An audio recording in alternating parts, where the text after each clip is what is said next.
ना हमको किसी मौलाना और इनका शरीक किसी का हमको आवश्यकता है। अशोक चौधरी और जनता दल यू अभी उलेमा मौलाना मौलवी इसको नहीं मानता है, इस्लाम को ही नकार रही है जनता दल यू और अशोक चौधरी सहित सभी जनता दल यू के जितने नेता जो भाजपा के तलवे चाट रहे हैं इन दिनों। नमस्कार, इंसाइडर लाइव देख रहे हैं आप। देखिए, जदयू एमएलसी खालिद अनवर के यहाँ इफ्तार पार्टी का आयोजन किया गया था। चूंकि वो इफ्तार पार्टी में बिजी थे पहले ईद में, तो अब नीतीश कुमार भी पहुंचे थे, अशोक चौधरी भी पहुंचे थे, लेकिन अशोक चौधरी को यहाँ अपने गुस्से पे कंट्रोल नहीं दिखा। अशोक चौधरी ने कुछ ज्यादा ही बोल दिया। अशोक चौधरी ने कहा कि उनको मौलाना और मौलवी की जरूरत अब नहीं है। नीतीश कुमार जी ने जितना काम इन लोगों के लिए किया है उतना किसी की औकात नहीं है कि कोई कर दे। अब अशोक चौधरी ने ये बयान दिया, इस पर भड़क गए हैं आरजेडी के मुख्य प्रवक्ता शक्ति यादव और दोनों के बीच तीखी प्रतिक्रिया आई है। तीखी आलोचना दोनों के बीच जमकर हुई है।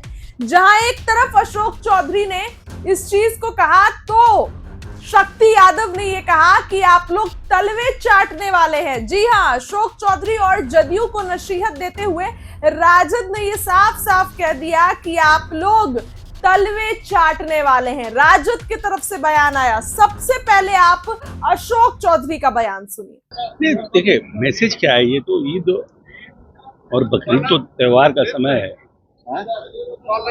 खालिद भाई इफ्तार ही करना चाहते थे, इफ्तार की पार्टी करना चाहते थे, बट अनफॉर्चुनेटली क्योंकि साहब उस समय काफ़ी व्यस्त थे और बहुत जगह थे। ऑलरेडी हमारे इरशादुल्लाह साहब के यहाँ, अब्बास साहब के यहाँ, जमा खान साहब के यहाँ, सबके यहाँ कार्यक्रम हो चुका था।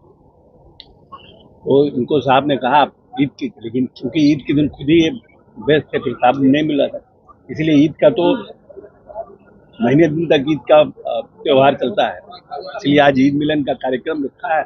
अपने सभी शुभचिंतकों को भी बुलाया, माननीय हम लोगों को भी बुलाया है। तो ताजमहल का बैकग्राउंड दिया हुआ है, क्या मैसेज देने को ताजमहल का बैकग्राउंड तो ताजमहल तो पूरा वर्ल्ड हेरिटेज है। इसमें वर्ल्ड हेरिटेज को, ये तो है ही ना हिंदुस्तान का नया चीज, इसमें कहाँ कोई वर्ल्ड हेरिटेज है कि नहीं है। वर्ल्ड हेरिटेज वो अपना उनको उन्होंने रखा है, अपना प्रेम का, सौहार्द का अपना। आपके विरोधी सर संशोधन बिल पर जो जेडीयू ने स्टैंड लिया उस पर काफी सवाल। देखिए, विरोधियों का काम है करना, विरोधी अपने तरीके से अपनी बात को रखते हैं। नीतीश कुमार ने 20 साल तक अल्पसंख्यकों का काम करके ये दिखाया है कि हम भारतीय जनता पार्टी के, देश का किसी नेता की औकात नहीं है कि भारतीय जनता पार्टी के साथ रह करके भी माइनॉरिटी के हितों की रक्षा इस तरह से कर सकते हैं।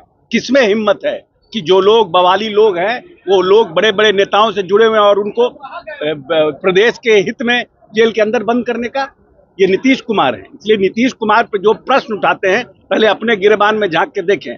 हम लोगों को किसी से सीआर लिखाने का जरूरत नहीं है, ना हमको किसी मौलाना और इनका शरीक किसी का हमको आवश्यकता है। हम जनता के लिए काम करते हैं। जनता अगर समझती है नीतीश कुमार अच्छा आदमी है, मेरे लिए काम किया है, जनता वोट करेगी। सुना आपने कि अशोक चौधरी ने किस तीखे तेवर में कहा है ये बात। अब इसके बाद अब राजद इस पर तीखी प्रतिक्रिया दिया है। राजद की तरफ से भड़क गए हैं शक्ति यादव और खुलेआम कह दिया है कि आप लोग तलवे चाटते हैं।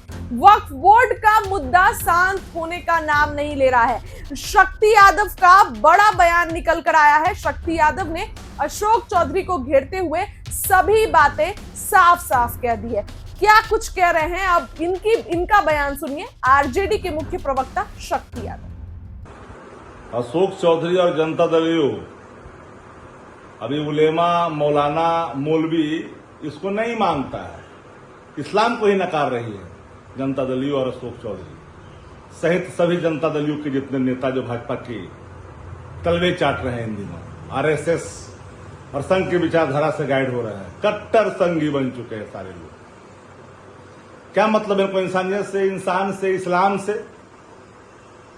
हम लोग तो पहले ही कह रहे थे कि जदयू अब कोई पार्टी रह गया, वो तो भाजपा का फ्रंटल ऑर्गेनाइजेशन है, वो तो आगे आगे खेल रहा है खड़ा होकर के। इंसानियत में जिसको भरोसा है ना, मानवता में, जिनको इस्लाम में भरोसा है, वो जदयू को दोजक की नजर से देखना शुरू कर दिया है लोग। और दोजक में लोग रहना पसंद नहीं करते, याद रखिएगा।